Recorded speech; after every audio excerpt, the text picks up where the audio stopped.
திரு முதல்வர் அவர்கள் சமூக நீதியை மறந்தாரு, சாதி அரசியலை உருவாக்குனாரு, ஊழலை உருவாக்குனாரு.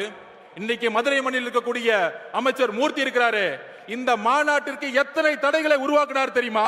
அத்தனை தடைகளும் உடைச்சு இங்க நின்னுக்கிற கூட்டம் தான் நம்மளுடைய தமிழக வெற்றி கழகத்துடைய கூட்டம்.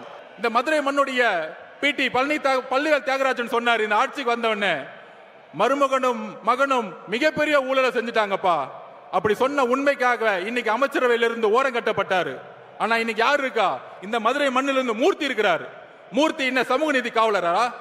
ஏன் ஒட்டுமொத்த ஊழலையும் குடும்பத்துக்கு கொடுக்கக்கூடிய ஒரு அமைச்சர்களை தான் உருவாக்கி இருக்கிறாங்க. அப்படி ஒரு அரசியலை இருக்கக்கூடிய நேரத்தில் திரு அண்ணா அவர்களுடைய குறிக்கோளை நிறைவேற்றாத மாண்புமிகு முதலமைச்சர் மு.க.ஸ்டாலின் அவர்கள் அவருடைய திமுக என்றைக்கோ திமுகவுடைய அண்ணா அவர்களுடைய குறிக்கோள் இருந்து விலகிட்டார். அப்ப விலகும் பொழுது யார் அண்ணாவுடைய கொள்கைகளை இன்றைக்கு கடைபிடிக்க முடியும், நிர்வாகத்தில் கொண்டு வர முடியும்? ஒரே தலைவர், எங்களுடைய தலைவர் அவர்கள் தான்.